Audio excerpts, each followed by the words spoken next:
love one another as I have loved you. Hey, but wait a minute, come on, time out, Jesus, please. Whoa, whoa, what do you mean, a new commandment? Isn't that what he says here? A new commandment? This isn't a new commandment. They had this commandment in the community of faith since Leviticus chapter 19, verse 18, when the old King James says, thou shalt love thy neighbor as yourself. Yeah. What do you mean this is a new commandment? This is as old as motherhood and apple pie, as we say here in the States, right? It's been around forever. How can you say, love, I give you a new commandment, that you love one another? I'll tell you why it's new.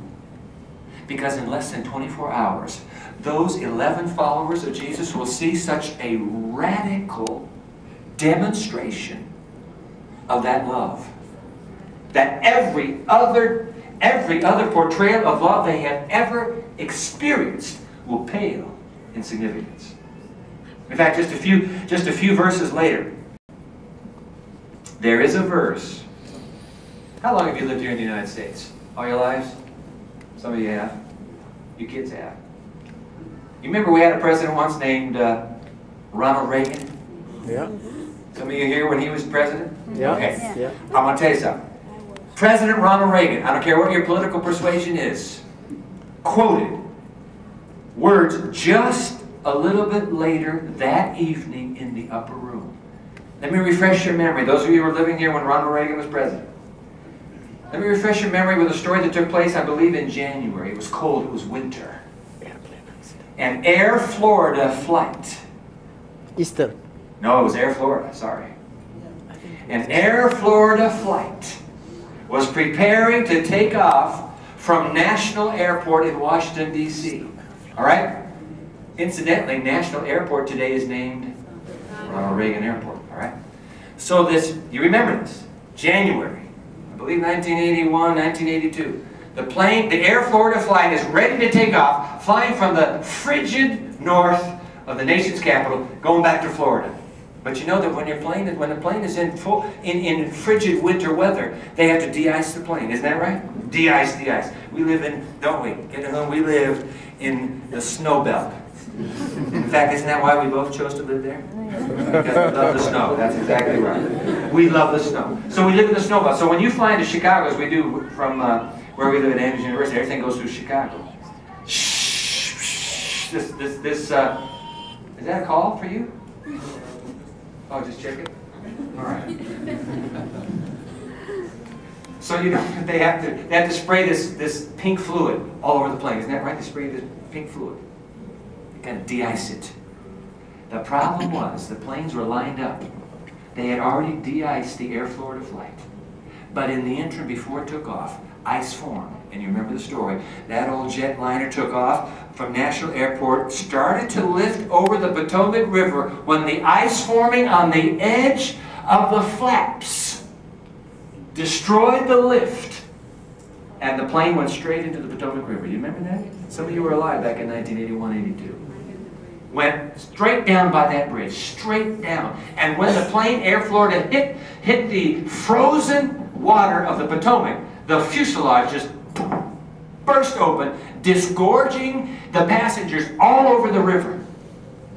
And immediately rescue crews, and that was back in the first few years of cable television.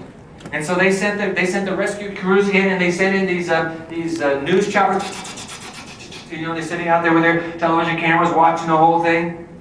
So the rescue crews are there. Television cameras are pointed at that unfolding tragedy. Rescue choppers came in as well, and they dropped a little ring down. They saw a man, a bald-headed man, down there in the water. So they dropped the ring to him. And when the man got the ring, do you remember this? When the man got the ring, instead of hanging on, he turned around, he saw a stewardess right here, a flight attendant. So he threw the ring over to her. She grabbed the ring, and that helicopter just dragged her up out of the water, all the way over to the bank where the paramedics with the ambulance grabbed her, put her in, raced her to the hospital. That rescue chopper came back right over the windswept, frozen Potomac, dropped that ring back down to the same bald-headed man. He grabbed the ring, looked around, saw another passenger in trouble, and handed the ring. Do you remember that? I don't remember how many times that transpired, but one time when the helicopter came back, the man with the bald head was gone. Dead. Slipped into the icy grave. He spent his last minutes of life saving others.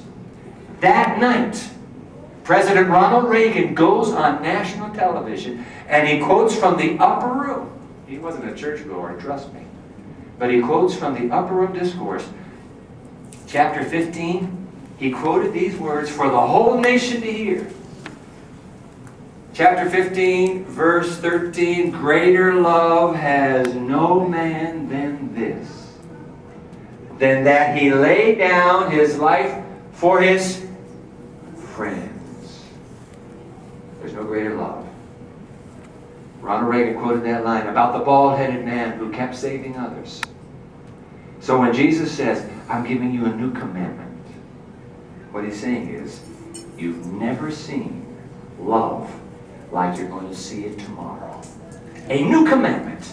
That you love one another as I have loved you, you love each other. By this the whole world will know that the Ethiopian community in the United States, they're my people. They'll know it by the love you have for one another. Isn't that amazing? I tell you what, when a man is dying, he's not just chit-chatting. He's cutting to the chase and moving to what is most passionate on his heart. 31 times on the lips of the Lord Jesus. Love. 5 times the word loving one another. Love one another. Love one another. So that's why it's a new commandment. You've never seen love like this, and I want you to love each other the way I will love you tomorrow. Greater love has no man than this, than he lays down his life for his friends. I love you. Oh, that's amazing. You know, I've been brooding over these words for a long time. I'm going to tell you, I'm going to be very candid with you. What troubles me about these words is not what Jesus said. It's what Jesus didn't say. Let me remind you what he did not say. Jesus did not say, by this the whole world will know you are my people if you keep the 7-day Sabbath. Couldn't he have said it? But of course. I remind you, everybody in that room, 11 plus the master, are all Sabbatarians. They all worship on the 7th-day Sabbath. And the 11 who survived the master after his resurrection and ascension, those 11 will go on keeping the Sabbath until the end of the New Testament. True or false? Absolutely true. But isn't it amazing that when Jesus says, hey, by the way, this is how the whole world will know you're the right people, he doesn't say, by the 7th-day Sabbath. It's amazing. He could have, but he didn't. He didn't say, oh, by the way, no. By this, the whole world will know you really are the remnant. You are my people. In Ethiopia and in this country, you are my people because of your hope in the second coming. Couldn't he have said that? Didn't he believe in the second coming? I mean, come on, ladies and gentlemen, just a few lines beyond chapter 13, verses 34 and 35. He spoke these words. Say them out loud with me. Let not your heart be troubled.